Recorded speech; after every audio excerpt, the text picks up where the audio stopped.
Gently close your eyes.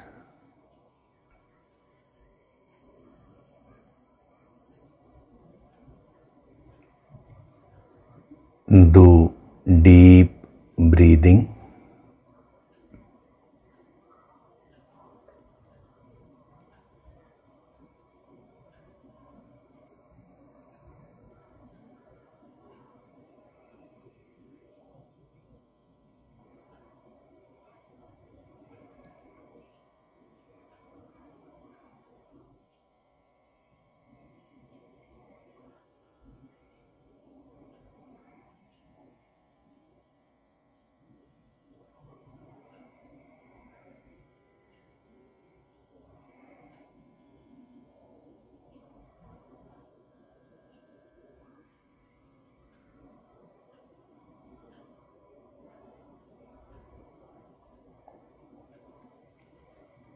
We'll chant Om once together. Synchronize the chanting of Om with your exhalation.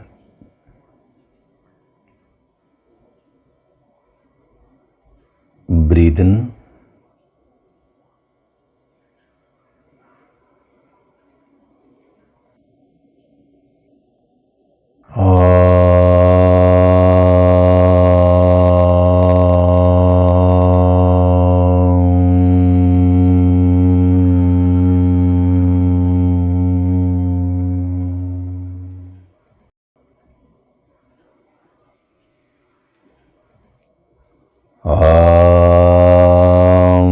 Sahana vavatu, sahanau bhunaktu, sahaviryam karavavahai, tejasvinavaditamastu ma vitvishavahay. Om Shanti, Shanti, Shanti.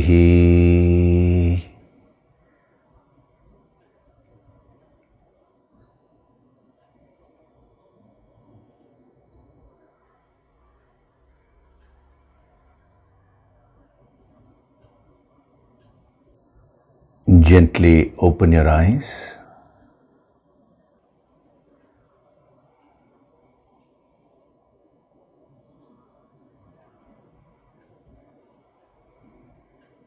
We'll chant from verses 68 to 72 of chapter 2.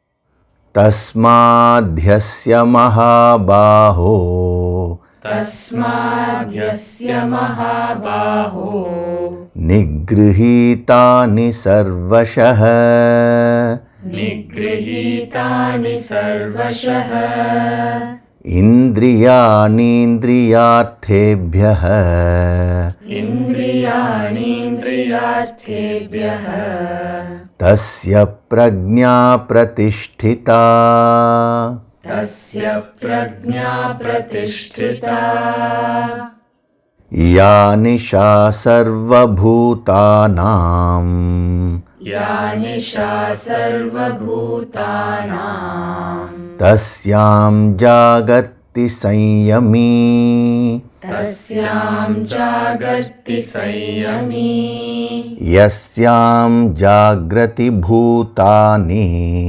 yasyam jagrati bhutani, sa nisha pashyato muneः, sa nisha pashyato muneः, आपूर्यमाणमचल pratishtham, आपूर्यमाणमचल प्रतिष्ठम्, samudramapah pravishanti yadvat, समुद्रमापः प्रविशन्ति यद्वत्, tadvat कामायं प्रविशन्ति सर्वे, तद्वत् कामायं प्रविशन्ति सर्वे, स शान्तिमाप्नोति न कामकामी, स शान्तिमाप्नोति न कामकामी,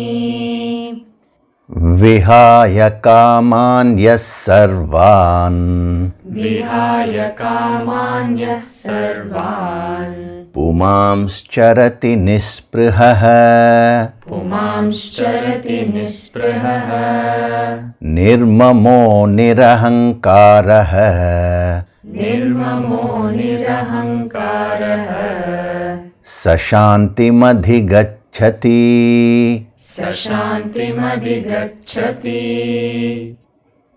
एषा ब्राह्मी स्थितिः पार्थ एषा ब्राह्मी स्थितिः पार्थ नैनां प्राप्य विमुह्यति नैनां प्राप्य विमुह्यति स्थित्वा स्यामन्तकालेऽपि स्थित्वा स्यामन्तकालेऽपि ब्रह्मनिर्वाणमृच्छति ब्रह्मनिर्वाणमृच्छति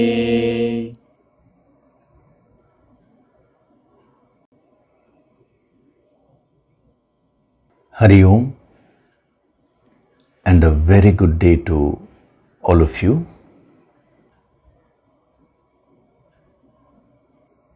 So, we are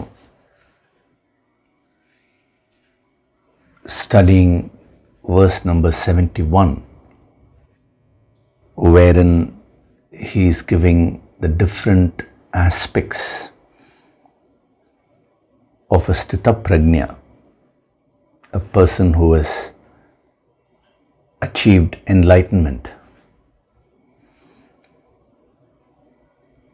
Now, as I've been repeatedly telling you, all these concepts are applicable from the absolute sense and the relative sense. Someone has sent me a question.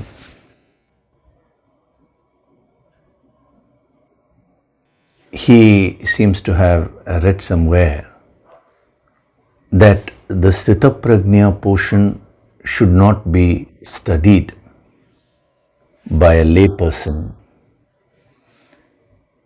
Only a sthita prajna can understand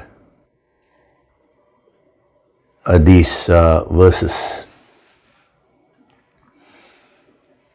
So someone has written an article that if you study these verses, you will definitely misunderstand. It can lead to problems. So now, the answer to that is very simple, because there is a logical fallacy, there is a clear-cut fallacy in whatever that writer is trying to communicate. If this is meant only for sthita prajnas, then why is Krishna giving this wisdom to Arjuna? Arjuna was not a sthita prajna. See, when you already have something, why should a master come and talk to you about that? If you are already a multi-billionaire, why would someone come and tell you how to become a multi-billionaire? We generally tell someone, we generally teach someone something which they don't have at this moment. So to say that a sthita prajna alone can understand this, it's not only this. That means you can go to the Upanishads, you can go to all the verses, Naturally, when a person is 100% perfect, his or her understanding of these verses will be complete. It's like, if you're already a multi-billionaire, and when someone tells you about how to become a multi-billionaire, in case you happen to hear it, you will understand it better than others. There is no doubt about it, because you're already experiencing it. But that doesn't mean that others should not get that knowledge. Actually, it is others who require this knowledge. A sthita prajna does not require any of this. When he is already experiencing the infinite, what is the necessity of or the scriptural knowledge thereafter. The scriptural knowledge, the scriptural wisdom actually does two things. One is it talks about the state of enlightenment. Even though only an enlightened person can understand that fully, it is very useful for a sadhak, because when you keep soaking your mind in these ideas, slowly a powerful inspiration will be built from within. See, it is a thought association. Whole day, let us say you're watching the news channel, and especially whenever some negative news comes, let us say you're watching that alone. Now, your thought will be associated with negativity only.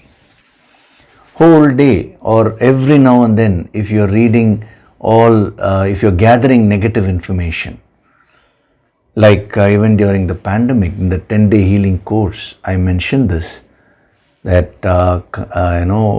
caution is different, but fear is very detrimental to the immune system. So what happens is that people constantly keep getting more and more information about the virus, the pathogens, but the information about the immune system, how it can adapt to any new virus which can attack the body, and it can produce the specific antibodies. You just have to give it a little time. So all these factors are not highlighted. So when you go on acquiring that kind of negative news, now slowly that will enter your system, and that's going to cause a particular kind of emotion, a particular kind of behavior. So when you keep soaking yourself in these higher thoughts, even though you may not be at that level today, slowly that will enter your system and it will start transforming you. You will become very inspired to do your sadhana.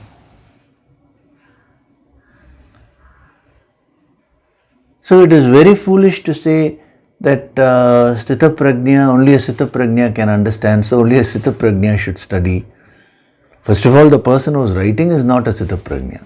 Then how can he know whether only a Sthita Prajna should study this or not?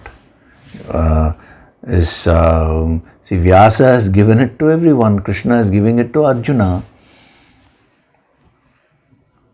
So these are all totally wrong concepts. So on one hand, what these masters are doing is they give the wisdom about the state in order to create that inspiration. On the other hand, they also give you practical tips. This wisdom is applicable at the absolute level and at the relative level.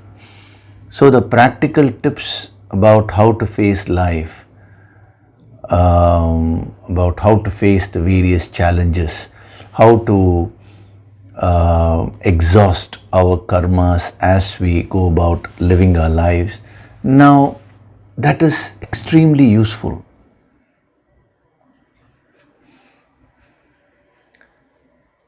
So my request to the person who has asked this question is, see, don't take in anything and everything which anybody gives. See, today the problem is people who are not qualified about a subject seem to have become authorities in that. A person will not know anything about politics, but they'll give all their views about politics. A person may not know anything about a particular sport, but they will give their views. Now, if you allow all these things to enter your system, that is going to confuse you. So, in these Sunday sessions, as you keep gaining this wisdom, slowly you will learn, you will gain that clarity. Once you gain that clarity, even the basic level of clarity, then let anybody say anything. Your concepts will be, you will be firmly established in your concepts. That is, concept means in these principles, in these higher principles of life.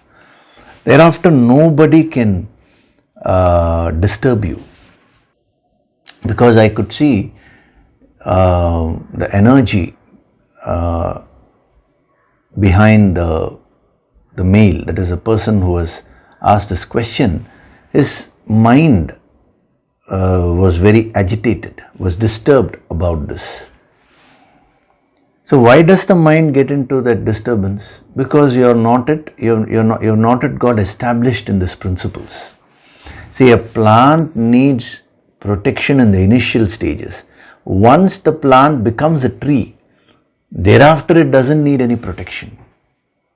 Similarly, as a sadhak, you need to protect yourself till your mind gets completely transformed with these higher principles. That is where the Guru Shakti helps so much, because the Guru Shakti forms a protective layer around a sincere sadhak. I am deliberately using this phrase sincere sadhak, because it's not enough if you're a mere sadhak, you should be very, very sincere to the core. Otherwise, someone will come and tell you something, you will pick up. It's not only with respect to spirituality, this is applicable with respect to anything. See, today, everyone seems to be an expert in health. Nowadays, especially the social media has become very active. Just like that, people give solutions, for all diseases. Do this, do that. They've become experts in yoga. They've become experts in mudras. They do this mudra for this disease. That, just like that, they just say. See, a person who is a real expert in a particular field will not give advice like that. Because in any field there are so many subtleties. Unless and until you examine each case carefully, you cannot suggest something so easily. The moment there is a tendency to just gain some knowledge and immediately talk about it or give advice, or especially giving specific advice, it means that person is not an expert. Real knowledgeable people, that is people who have wisdom, will be quiet. They will give advice only when they are asked. Advice is always given, never taken. So you should not fall a prey to all this. See, when you're doing your sadhana, everything is getting set. You're gaining this highest wisdom through the yogic approach. Now you should feel so good about this and double up your efforts. The more efforts you put in one direction, the better will be your results.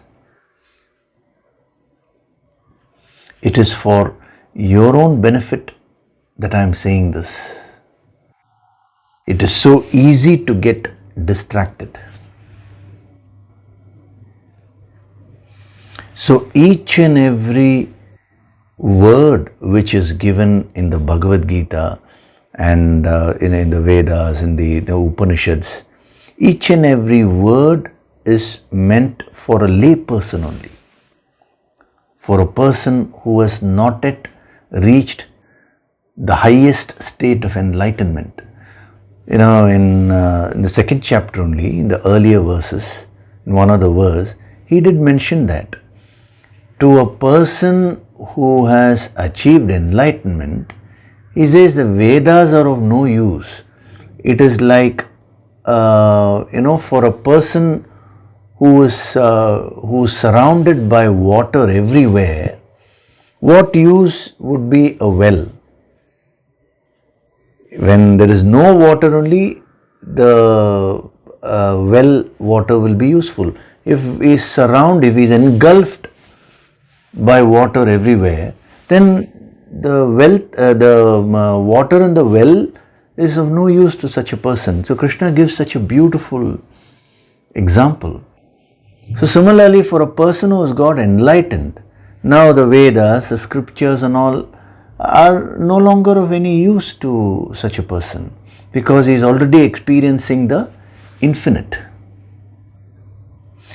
So the Bhagavad Gita has been written for you only, not for an enlightened person. See, something they want to write, without any big research. Again, when I say research, people know only the external research as research today, but I am talking of the internal research through meditation. So just like that, people just give their views.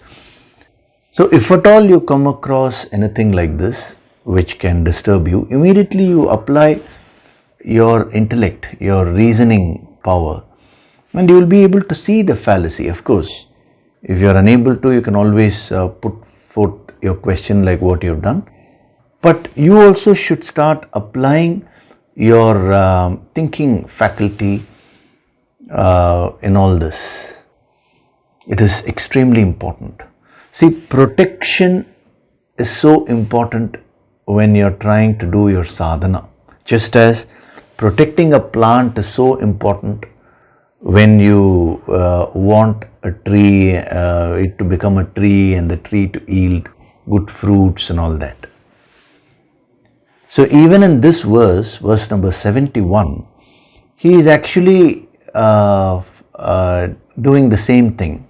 When we were seeing the different dimensions of charity, those dimensions are talking about how you should live your life. How you should live your life so that you experience everything, you complete all your experiences here, and at the same time exhaust your karmas and move towards the infinite. Now, the other three principles which he is giving, nisprihaha, nirmamaha, and then nirahankaraha, all these principles actually are based on protection. What are the factors which can dissipate your energy, which can take you away from your chosen path? They have, there are many factors. So he is giving three here, and when we get into the other chapters, he will be giving more and more factors. But these are three basic factors which can dissipate your energy. So when you practice these three, they will form a protective covering. Just as you protect a plant which is tender. Otherwise,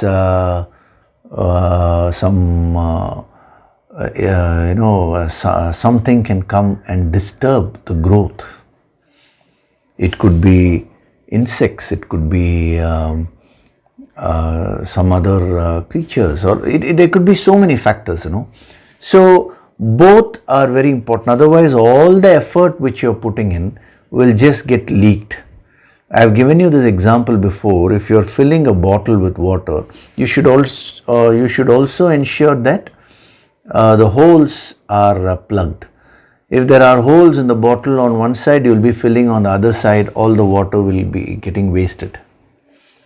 So when you practice the charati sadhana, no doubt you will be filling yourself with so much of energy. But side by side, you should also practice the other things which he is giving, because they are going to form a protective layer. See, the guru protects the students in two ways. One is directly by giving the Shakti during the empowerment sessions. So that forms a very, very strong protective layer. So at least one or two empowerments a year will ensure that overall protection is given. Of course, empowerment has a much more higher purpose of uplifting the Shakti, the spiritual Shakti from within, and pushing the student to the next level in terms of depth, the meditation, the meditative capacity is also increased. Now, this is on one hand. On the other hand, what a guru does is he also gives the higher wisdom. So, it is not possible to be physically present and guide for 24 hours a day. So then what will guide the student? The principles which the guru gives, that, especially with the yogic approach when it's given, and when you absorb it with that energy, that will form a protective covering wherever the student goes. Whether the student is at home or whether the student travels somewhere, all these things are not important. So wherever you are, if you absorb these principles and see how you can practice them in your life, you will be able to experience the protection of the Guru Shakti automatically.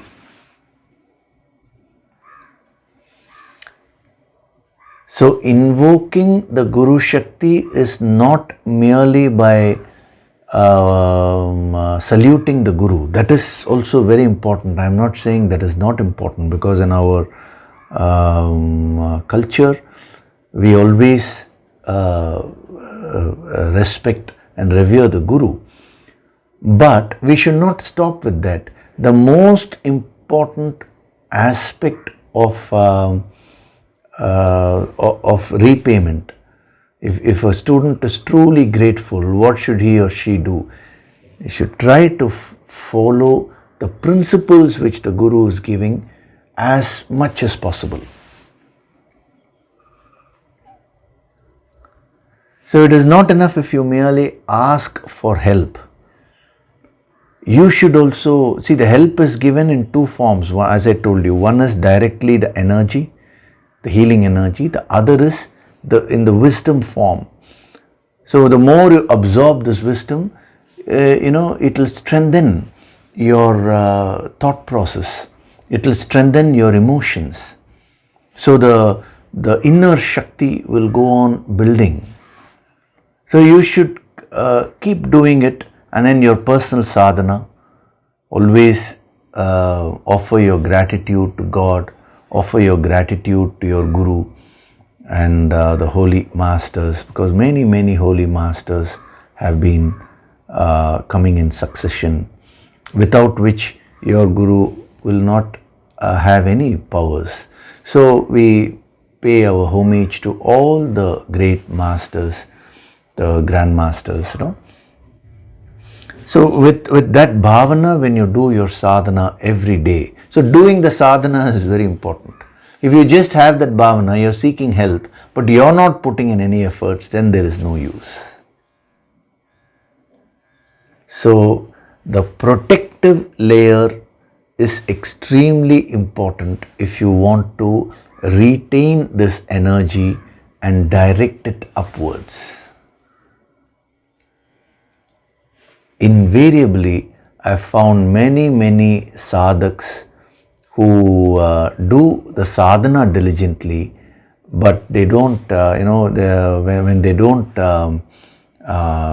focus on this protection, what happens is at some point of time, they get distracted here and there, and then they leave the sadhana. With a good intention only they start, but they slip up. In one of the later chapters, he will be talking about how a person slips from this path. He calls such a person as yoga bhrashta, means one who has fallen from yoga. Yoga means this path, the path of union. Yoga means union. So the spiritual path of uniting with the infinite. So what did we see last week? I had introduced you to this principle of nispriha. So spriha means extreme desire. See, kamaha is uncontrolled desire. Now when you take it to the extreme point, if you don't handle your desires at all, then the desires will gather such a force, such a momentum, trishna, and they will develop into spriha, an extreme longing, an extreme yearning. Now once you get into the state of spriha, now your behavior will be fully controlled by that craving only. See, when a person has tremendous craving for wealth, let us say, having an ichcha for wealth is very positive, because we worship wealth as goddess Lakshmi. Some people think that having a desire for wealth itself is unspiritual. That is a wrong concept. We don't reject anything which is positive, We should not. So having an ichcha or a clear-cut wishful desire for wealth is positive. But when you develop kamaha, that is an uncontrolled desire for wealth, and then when it develops into a spriha, a craving, an intense craving, then such a person will do anything in order to achieve the wealth. So in the 18th chapter, he will be giving this this point in a different way. That is, he'll be dividing the various things like actions, even the person, actor, and then gift. Gift of course comes in the 17th chapter. So different aspects, Shraddha. So like this, different aspects into three: the Sattvic, Rajasic and Tamasic. In that, he says a Sattvic person is very cheerful, he achieves the goals in a righteous way. Whereas, how do the Rajasic and Tamasic people approach the whole thing? He says they use unrighteous means to achieve their goals, to fulfill their desires. It is a question of gradation, grade. When you have ichcha, that is, I have explained it in the earlier verses. Anyway, as and when the context comes, I will be giving more and more dimensions to all this. But an ichcha means a willful desire, where the desire is well under your control. That is sattvic. Now, when you have kamaha, that is when your desire is not under your control, that is rajasic. When it develops into spriha, then that is tamas. When you have an intense craving for something, then that completely deludes your thinking. All your emotions start running in the wrong direction. That is tamas. So how will a rajasic person function? When he has a desire, he will generally try to follow a righteous path. But whenever an obstacle comes, he will immediately resort to unrighteous means. Why? Because the kamaha is pushing that person. Now when the same person has a spriha, that is, it has become an intense craving, then they will never take the righteous path at all. Right from beginning, he will choose an unrighteous path, a shortcut to reach his destination. That is the difference. The difference is in degree. So a sattvic person has ichcha, he well under control. Through righteous means, he or she is able to achieve whatever goals, desires are pitched up. A rajasic person, normally he is in the right path, but whenever an obstacle comes, immediately the kamaha forces that person to take up some unrighteous methods. Now a tamasic person, he will always think in an unrighteous way. Why? Because of sprihaha, extreme yearning, extreme craving. So whenever you have an extreme craving for anything, that will push you to do various things, adharmic things, unrighteous things, which your own conscience will not approve, And whenever you don't follow your conscience, you are devolving spiritually. Your consciousness actually comes down, it shrinks, your aura shrinks, and you move away from the state of peace, shantihi. It is a very, very strong obstacle. It's a strong block.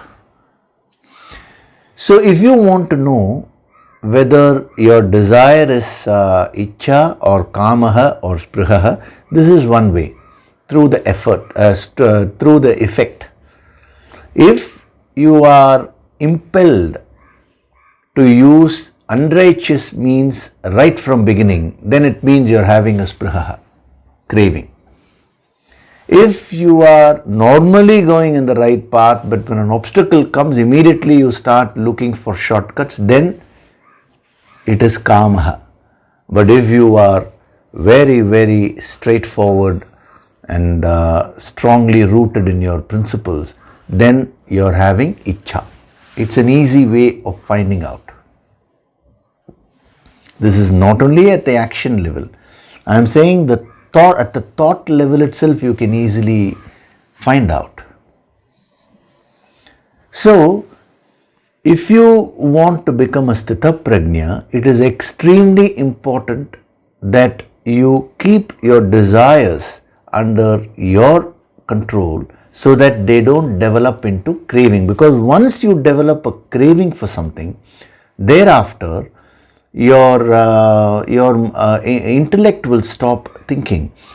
Not only will it stop thinking, you will naturally not want to take any guidance. Whenever you don't want to take any guidance, it means the force of the desire, that is so strong, it has become a craving. So you don't want to change for the better. By hook or by crook, you want to achieve that. That's why I gave the example of Ravana. Even though his younger brother Vibhishana was advising him, we can't say that he didn't have good advice. Some people say, I am basically a nice person, but there was nobody to guide me. Impossible. There will always be someone who will be telling you what is good. But your mind refuses to absorb that. Why? Because of craving. Even in the Mahabharata, Dhritarashtra was like that. Duryodhana was also like that. He was his son. So he was, he had passed it on to his son also. Dhritarashtra had an intense craving for the kingdom, for power. So, even though his younger brother Vidura was advising him in the right sense, Vidura advised him, Bhishma advised him, Drona advised him, Krishna himself came as a peacemaker and advised him, but nothing went into his head. Why? Because the craving was so strong.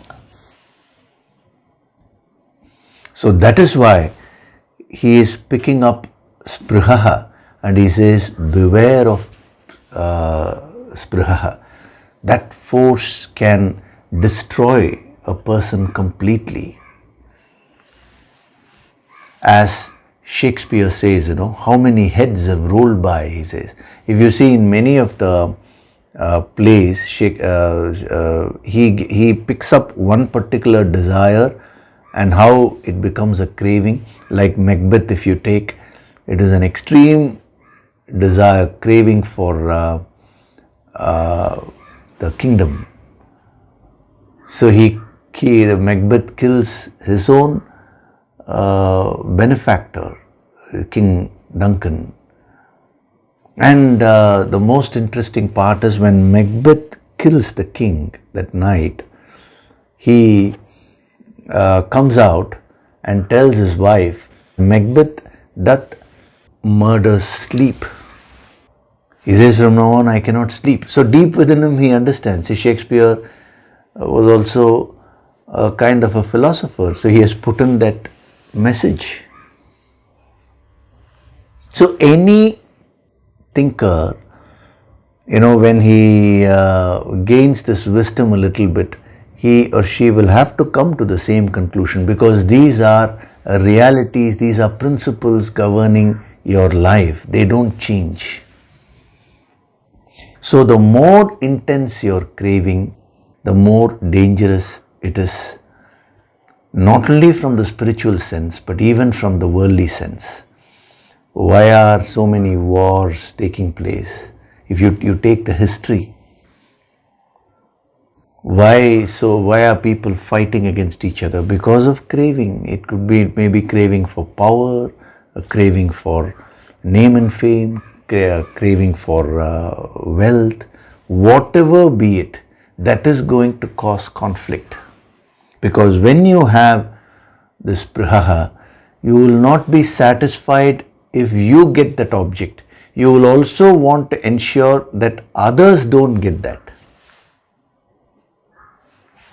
See, a sattvic person is one who, when he fulfills his desire, he doesn't take away things from others. He wants his desires also to be fulfilled.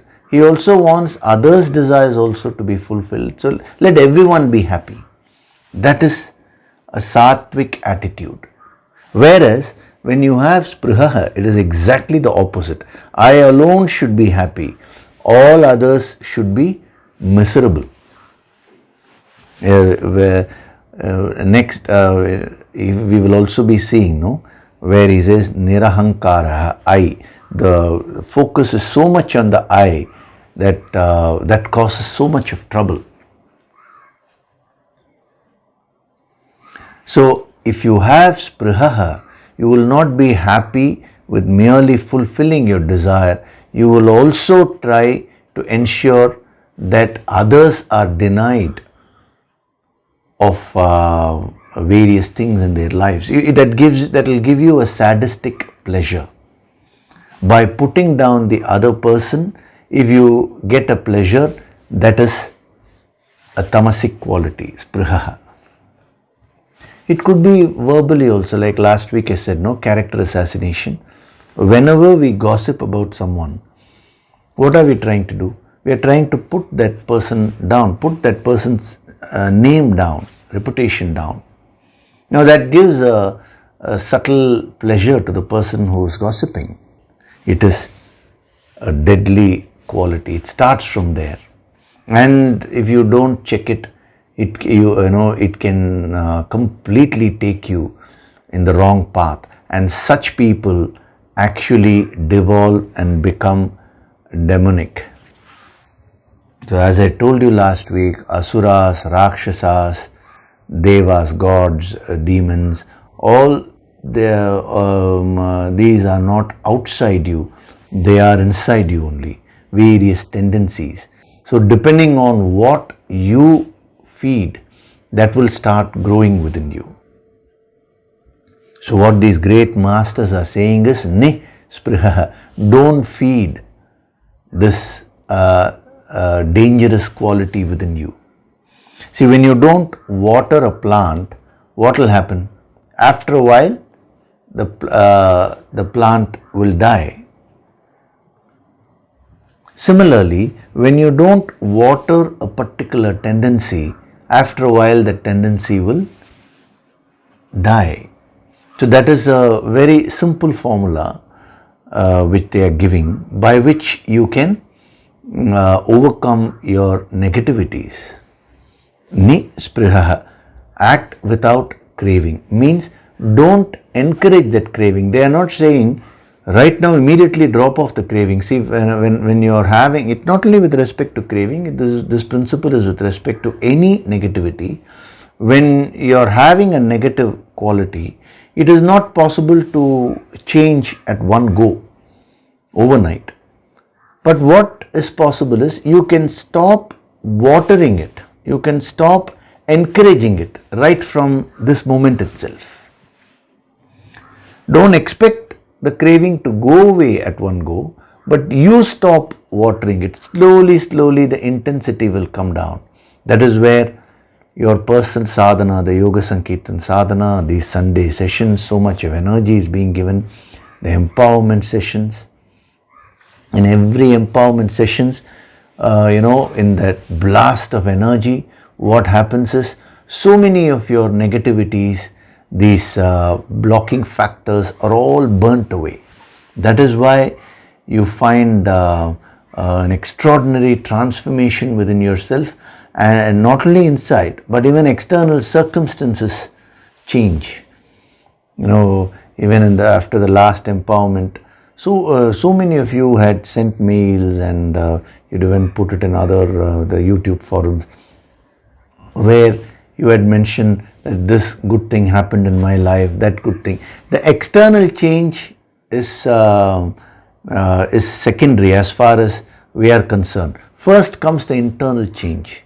If you bring about an external change without transforming yourself internally, that will be temporary. So we are taking this approach, the yogic approach, where you change from inside first, and then you also achieve things outside. So, nisprihaha, ensure, if see everyone will be having kamaha, the uncontrolled desires. What should you do? The first step is don't allow the kamaha to develop into craving. And if at all you find in some area you are having intense craving, now stop watering that, stop feeding that in your mind. Do the sadhana that will try to force you to do a few things. So don't judge yourself even if you make mistakes, but side by side keep doing the sadhana and be aware of the whole process. See, the moment you become aware, you will stop watering that deadly quality within you. Now, when you try to practice this sadhana, there is one more point which needs to be mentioned. That is, the most difficult thing which you will find is to locate the exact spriha within you. I'll tell you why. You may have a craving for a particular object, and if that craving is not fulfilled, that may be causing a lot of frustration within you. That may cause a lot of anger within you. You may be channelizing that anger elsewhere. And you will think that, oh, I have a craving there. But actually the craving can be in some other area. A classic example, this actually happened many years back. A person came to me. He was a very, very short-tempered person. If a little bit of salt is less in the food, he used to get so angry. Sometimes he used to throw the food and all that. And then later on he used to apologize. See, he was a very nice person basically, but extremely short-tempered. If his children didn't behave properly, he used to immediately get so angry, shout at them, sometimes, even raise his hand to hit them, like that kind of anger he used to get. So he came to me and he was asking me, "Sir, how do I come out of this?" So I told him that anger usually comes from desire only, and if the desire is in the form of craving, now that is going to give rise to anger. So you need to locate that area and then we need to work on that. So to which he said, "Sir, can you tell me what is my craving which is getting blocked?" I told him, "No, that part of it I will not get into, because you have to do the sadhana. So if everything is just given to you like that, then you will not do any sadhana. There will be no value. So you do the Yoga Sankirtan meditation for the sadhana for a while, for a month or so. And then after the Yoga Sankirtan is over, your mind will be very calm. Just with your eyes closed, look within. That is, whatever areas you're getting angry, just try to go to the source. Just bring that intention with higher grace. The clarity will be given to you." So he did that for about a month. See, his confusion was, he was getting angry with his wife, he was getting angry with his kids, he was getting angry with his friends over small issues. And he felt, I don't have a desire for example, I don't have such a big craving for food. Yet if the food is not okay, I get angry. I don't have a direct craving for all these things.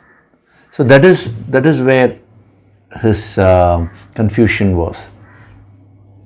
So when he did the sadhana, after 1 month, when he was scanning, see, in that process, during that 1 month, he released the various impressions also, all the negative incidents. Whenever he shouted at others, all that came to surface, and I had given him some techniques.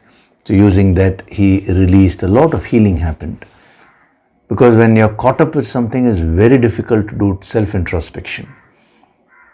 And then when a good part of it he had offloaded, the clarity was given to him. After 1 month, it suddenly he was able to see the common denominator behind all these incidents, and that was, he had an intense craving for a good name. And he, many incidents related to that also came to his memory. That is, right from young age, his father, who was at that time, he was no more. So his father had put that thought in him, saying that name is the most important thing in life. Respect is the most important thing in life. You may lose anything else, but you should not lose your respect. So right from young age, he had accepted that thought, and that had formed a very deep impression within his deeper mind. So that he had developed an intense craving for a name, for respect. So that was causing so much of disturbance within him, internally, which he himself was not aware. When I say internally, I mean at the subconscious level, at the deeper conscious level, So when he was so imbalanced and agitated from within, insecure from within, that was manifesting as anger and irritation in every little thing in life. Many a times, he told me that many a times he used to shout, and then he used to wonder, why am I shouting at my kids? Actually, I love my kids so much. Then why am I unnecessarily shouting? So the moment he located that root spriha, thereafter, I asked him to continue with the sadhana and release the various factors. He he responded very well. He was an excellent sadhak. So he took the healing and he received the healing Shakti and he worked on it. He did the sadhana. And gradually, as the spriha for name, for respect went away, he started feeling very, very secure and peaceful from within. His reactions in day-to-day experiences changed completely for the better. His wife came and told me one day, she said, "Sir, after he started attending these sessions, something you have done, some miracle." I said, "No, Ma, I have not done any miracle. He took guidance. I only gave him guidance and invoked the higher Shakti, but he did the sadhana. He's a very good sadhak. He worked on himself." So, this is the most difficult part. When a spriha, it's a hidden craving which can give you negative results in terms of behavior, in terms of actions, in terms of negative results also externally. So for you to locate that hidden spriha, hidden craving may take a little while. But if you are sincere and if you work on yourself, you should be able to. But once you get hold of all your cravings from the deepest level of your personality, and then when you do your sadhana, when you do the yoga sankirtan, when you take the Guru's help, the Guru Shakti, and when you overcome those cravings, automatically you will get into a state of shanti, peace. So when spriha is there, there will be no shanti, to the extent it is there. Now when that starts reducing, to that extent now, whatever inherent shanti, whatever inherent peace which you have within you will start manifesting. So it is a lot of hard work, introspection, self-introspection, which is required. Spirituality is not for the lazy. Generally, people think that they can do anything they want and the Guru will take care. The Guru is there to give guidance. The Guru is there to help. But the efforts, the student only has to put. People think that whenever they have some problem, then they have to go to a Guru. It's not like that. Even when no explicit problem is there, when you learn these principles, you will ensure that no problem occurs. And even if at all it occurs, you will know how to handle that. So that is why he says, Ni spriha, very, very powerful. The sadhana is so powerful. The sadhana of handling your cravings. When I say handling, again, I'm cautioning you, don't expect an overnight result, but this is a gradual process. This is a principle for your entire life. All these are principles for your whole life.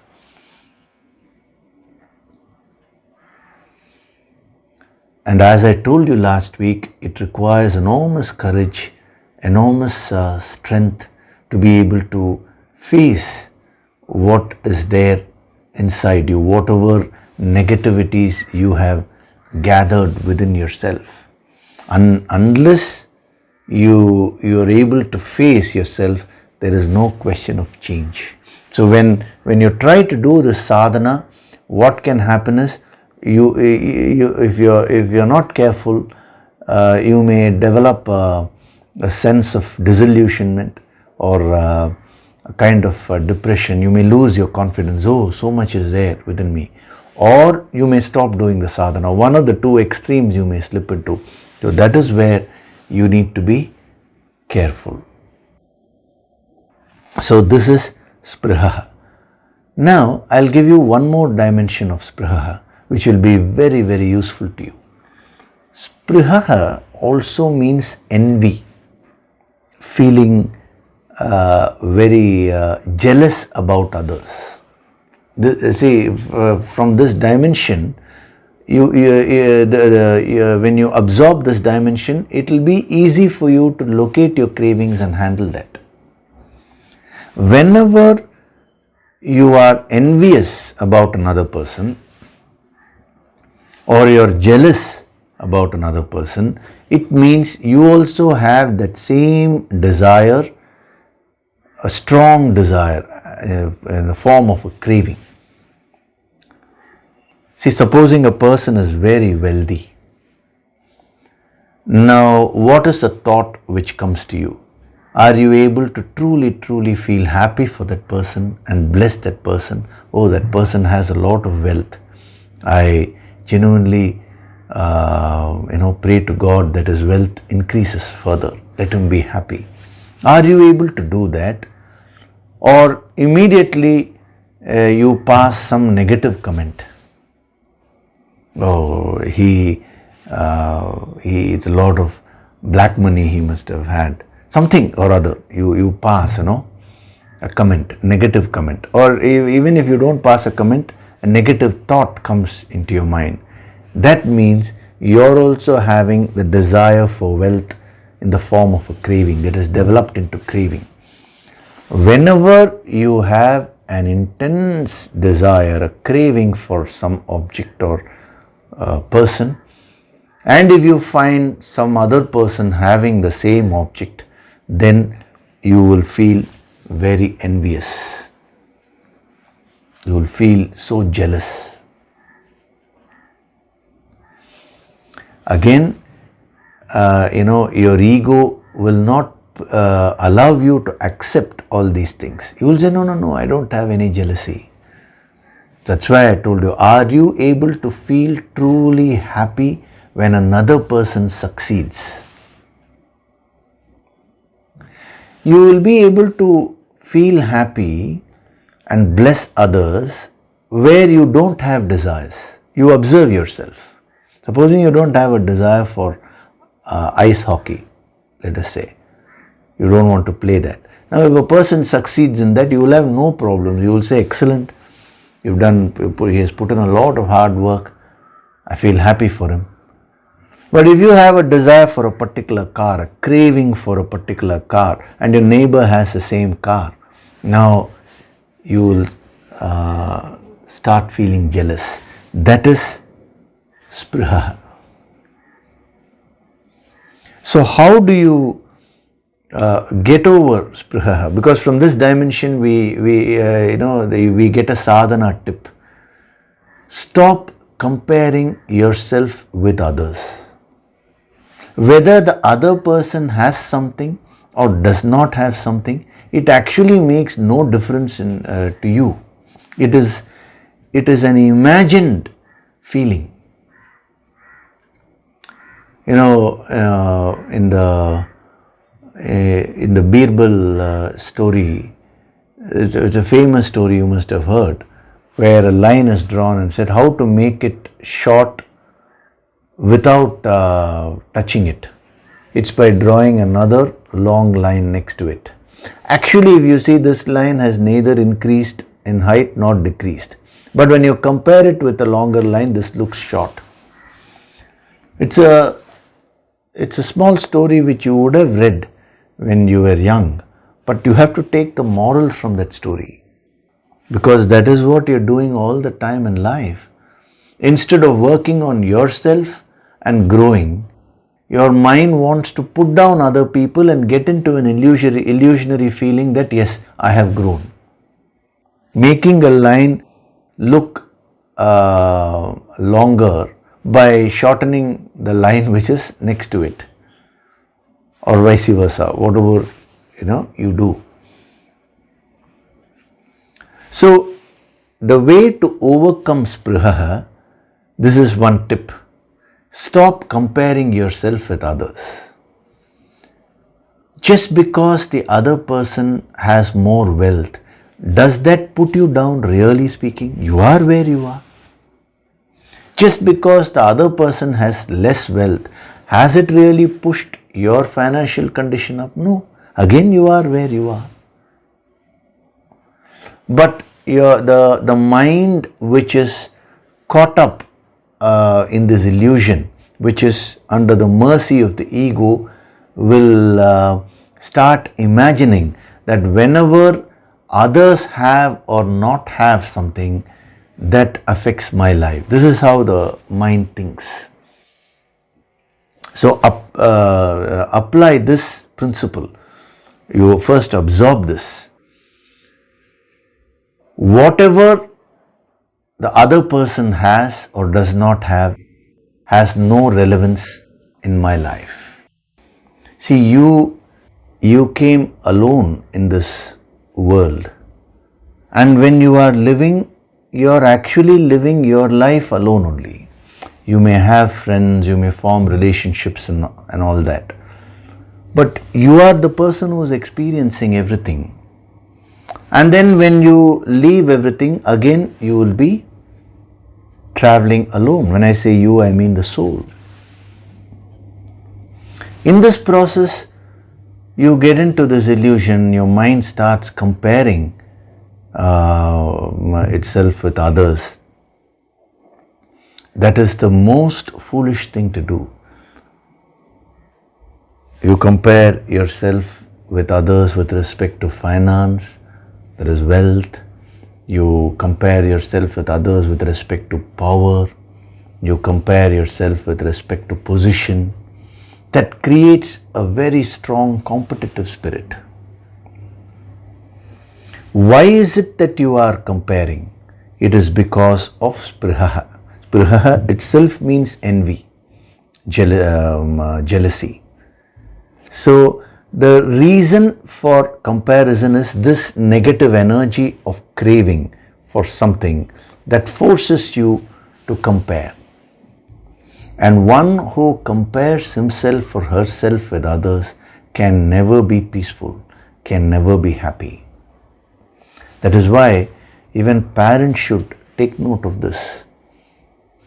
When you talk to your kids, generally children's auras are very open. They have an open aura. So whatever you say will directly go into the deeper minds of children.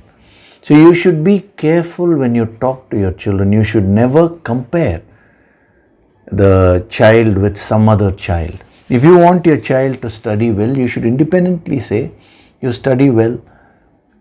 That is okay. But if you say, look at your neighbor, look at your friend, he is studying well or she is studying well, you are not like that person. Now then you are sowing the wrong seeds in the innocent child's mind. It is not done intentionally. Most parents do it unintentionally because they don't have this wisdom. So they go on comparing their children with other children, because they themselves are suffering from this complex. So when that child grows, that child will also be suffering from the same complex. So when you go to a master, why is it that you feel very peaceful?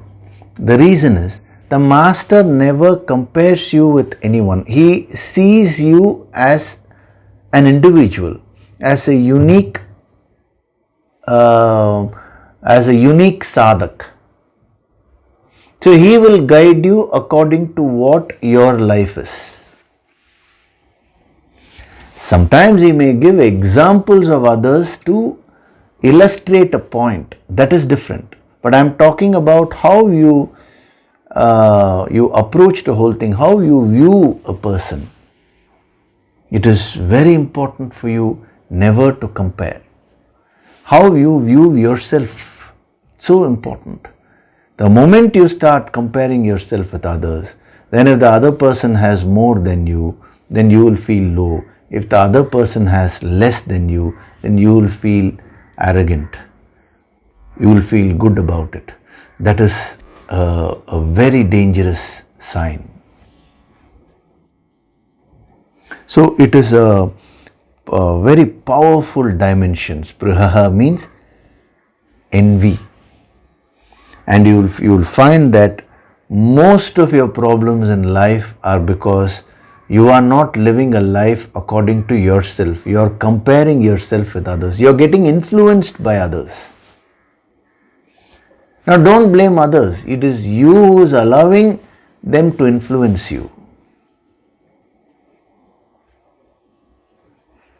Once you come out of this weakness of comparing yourself with others, now you'll become so content and happy with everything which you have. Every minute of your life will become a source of enjoyment for you.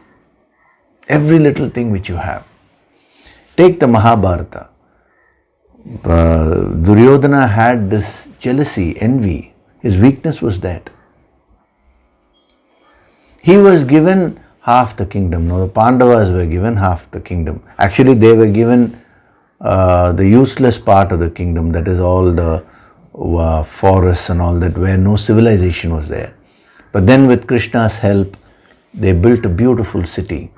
Now when Duryodhana went to see their place, he was invited, and when he went and saw the palace, he became very, very jealous because it was such a beautiful palace which was built.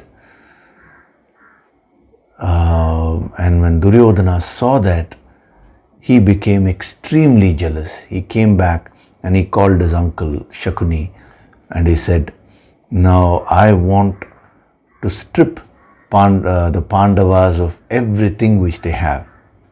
I want to strip them of their wealth, of their name, fame, glory." He even mentions, I want them to lose all their confidence. I want them to become so low, and that is what will give me happiness. It's a very, very sadistic tendency. And of course, in the story, Mahabharata, then Shakuni planned and schemed for Duryodhana, many series of things, tried to harm the Pandavas. Of course, the Pandavas had to face a lot of issues, but they came out of all their problems successfully because they had surrendered to Lord Krishna. And wherever there is Lord Krishna, now, ultimately, he is going to keep neutralizing all the negative energy. Shakuni knew that. That is why he particularly sent Duryodhana to somehow or other get Krishna to support them. But of course, Krishna always supported righteousness. Any master will support righteousness.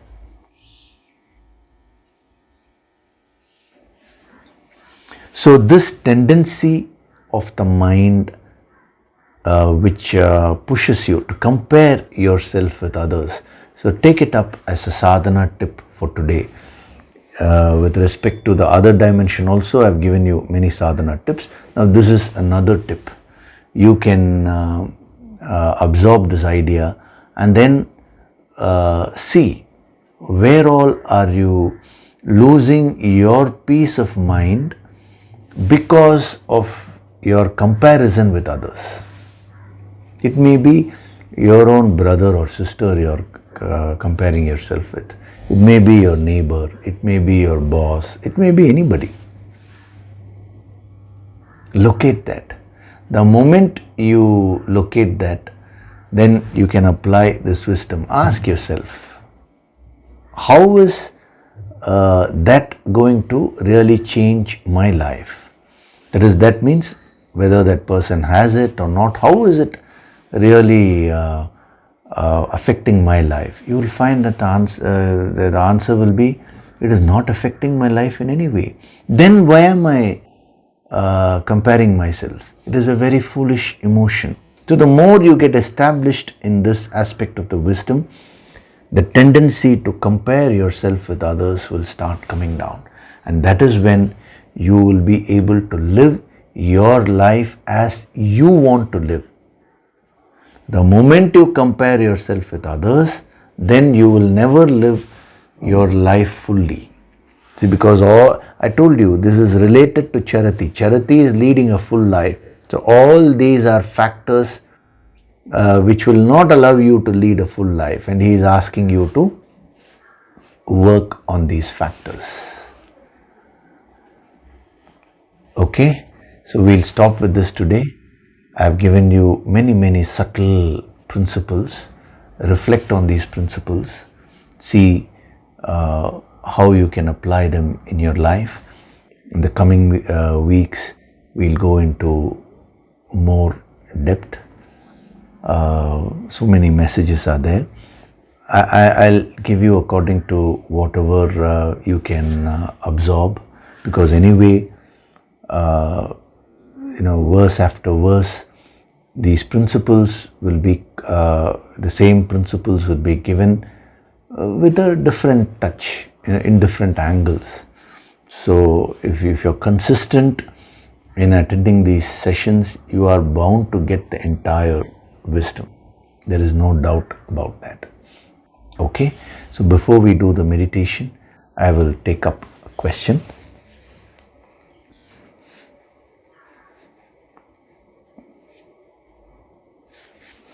I am taking up this question because it is related to the Yoga Sankirtan Sadhana, and we are having the Yoga Sankirtan empowerment in April.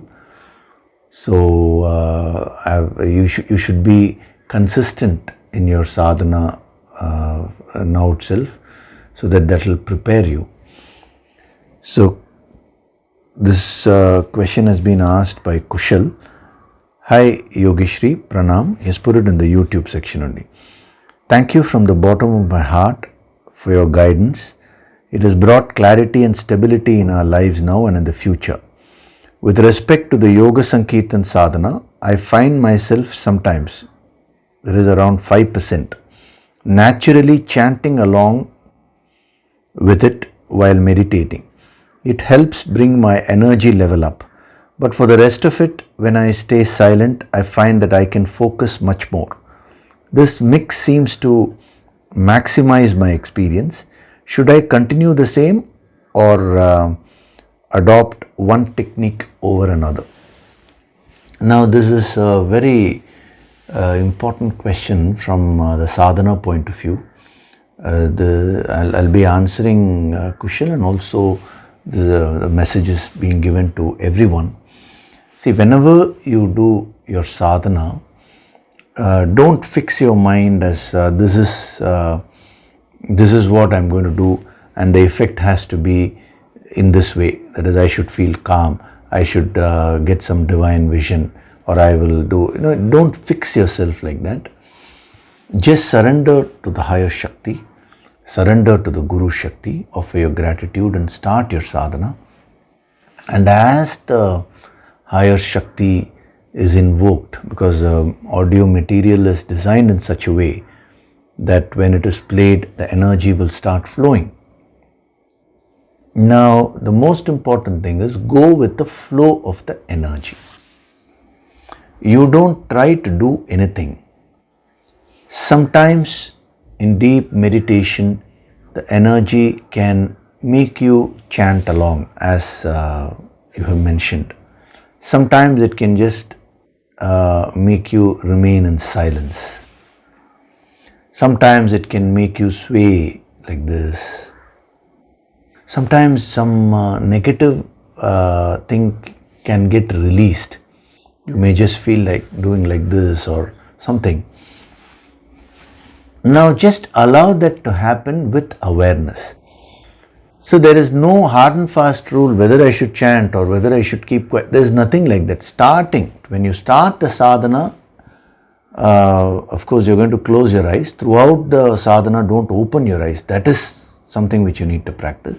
So you're going to place your palms on your thighs facing upwards to start with in a relaxed way, so that maximizes the absorption of energy. And then you start doing your deep breathing. Let the audio play. First the discourse part for a few minutes. That will stabilize the energy levels, and then the actual music will start. Now you just keep doing deep breathing. Thereafter, go with the flow of the energy. Don't try to consciously do anything. So in your case, what is very clear is, you're not consciously trying to chant, you're not consciously trying to keep quiet. The energy is automatically making you do it. So go with that flow. That is why you're finding the experience is very nice. But if you forcefully try to chant, or if you keep your eyes open and all that, that is not good. Or if you forcefully try to keep quiet. See, no, meditation should never be forced. Nothing should be forced in meditation. Meditation is nothing but doing actually nothing. Just the deep breathing, because anyway you're going to breathe. So you're breathing in a deep way and surrendering to the higher Shakti and allowing the energy to flow into you, and let the energy decide whatever is best suited for you. This is so important. Some other person also has asked this question about the Prana Tattva level 1, those meditations. What should I do and all that. Just go with the flow, whatever comes naturally for you. I want you all to practice this, because this time the Yoga Sankirtan empowerment, we are going to have the Yoga Sankirtan intensive. So 2 rounds of Yoga Sankirtan with the higher masters you're going to do. So it's going to be extremely powerful. So right from now itself you build this habit. So whatever comes naturally to you, you go along with the flow. But the rules are very simple. You don't open your eyes throughout the session. The moment you open your eyes, you will get disconnected from the energy.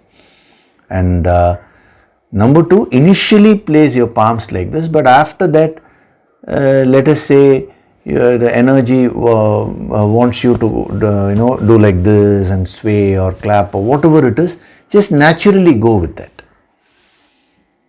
Don't try to do anything artificially. Don't plan and sit for the sadhana. So actually I am giving this message to many others who are having a rigid approach in the sadhana. As far as you're concerned, Kushal, your approach is perfect. Even though you've asked it in the form of a question, you are following the principles in the right way. Still, I've taken this up because this is going to be extremely useful to you and to all the other sadhaks. Okay, so you follow this. Now we'll do the meditation. Again, when I say we'll do a meditation, there is nothing for you to do. Just place your palms on your thighs or on your knees facing upwards, and you just have to relax and just become aware and do the deep breathing. Follow the instructions naturally. Okay? Gently close your eyes.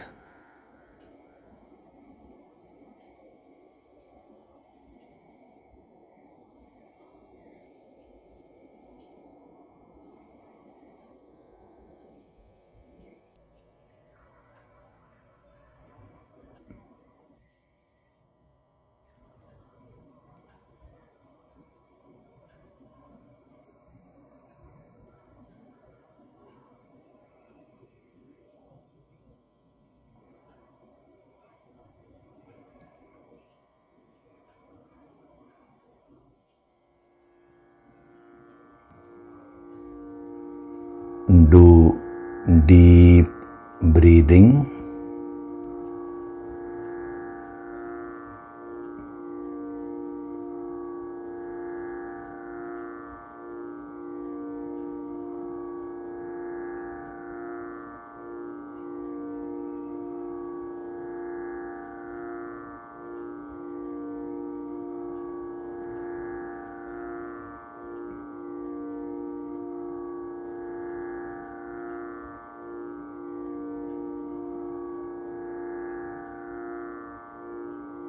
Full inhalation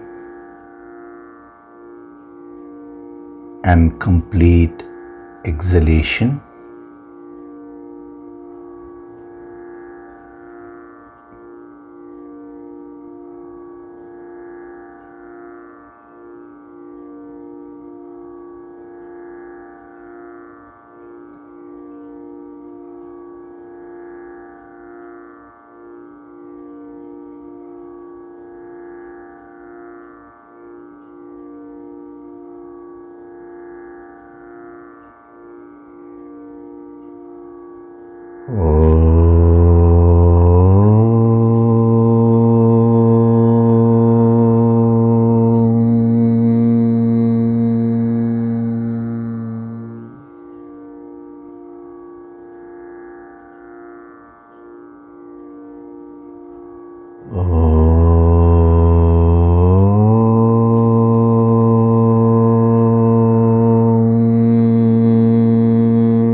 With every breath,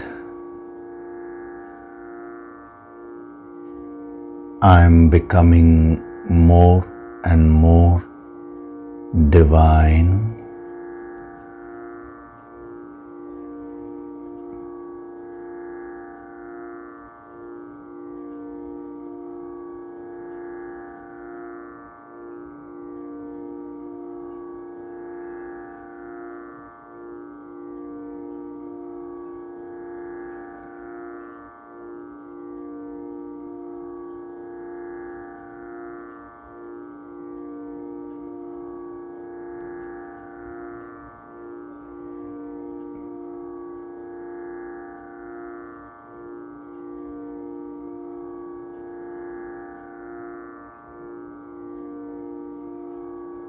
Beyond my physical body, beyond my emotions and thoughts, lies my essential supreme self.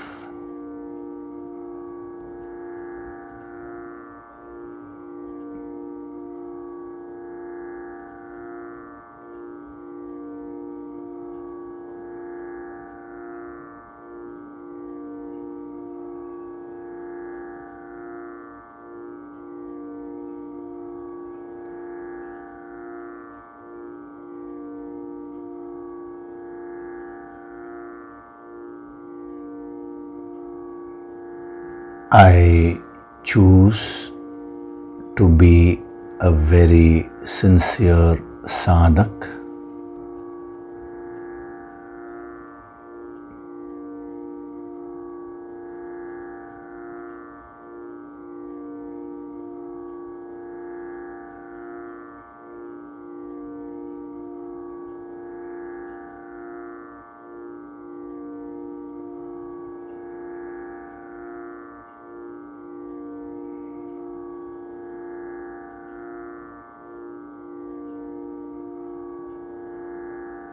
From this moment onwards, I choose to live my life without any comparison whatsoever.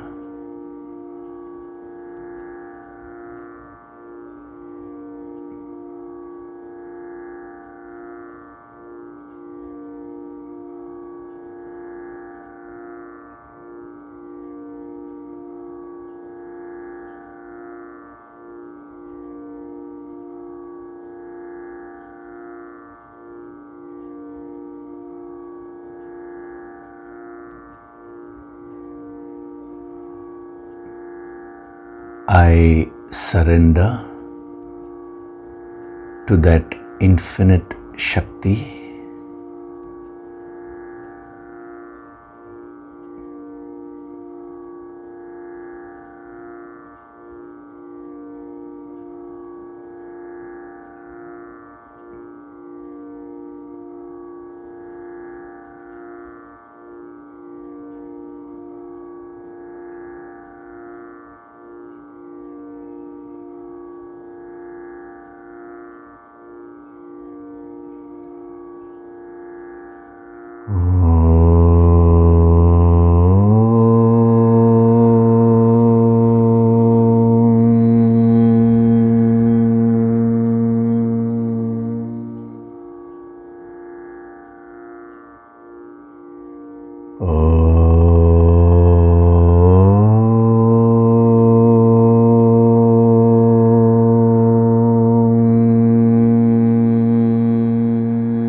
Offer your gratitude to God Supreme.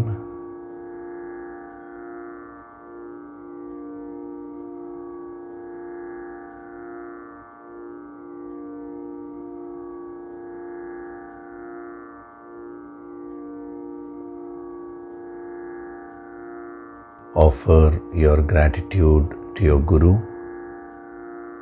and all the holy masters.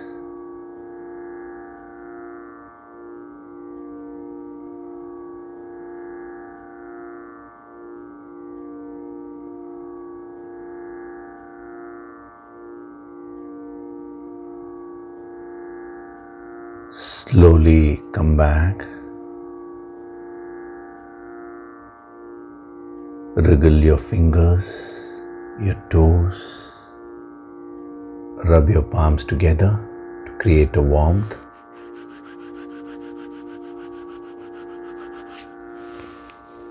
Cup your eyes with your palms.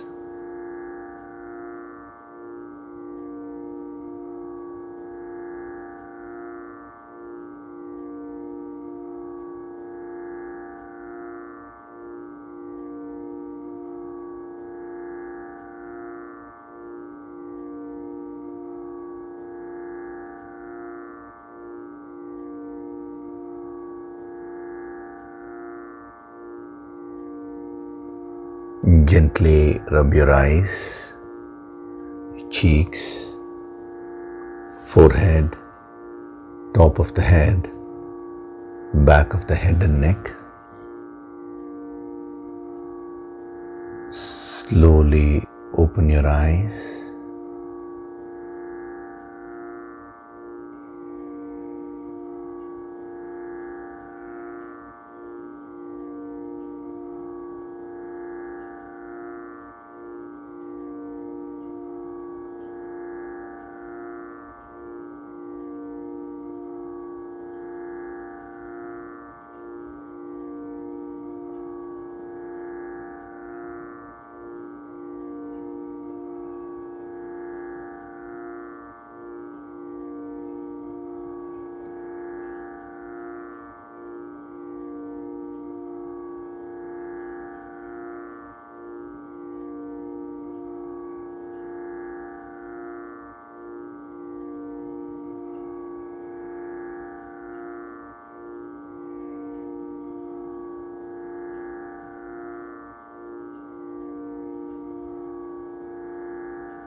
Welcome back.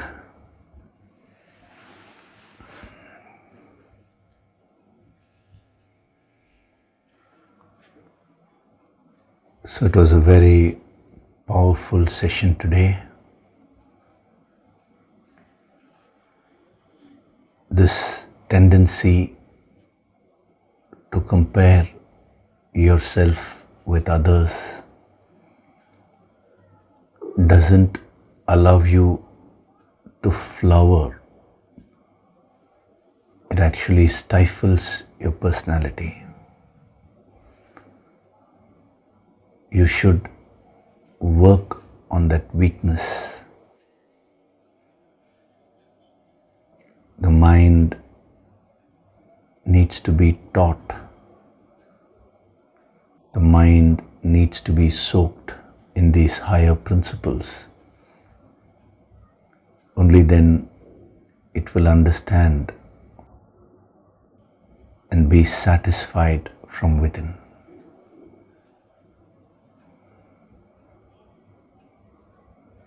Okay, so regarding the Yoga Sankirtan intensive empowerment, which we are going to have in April,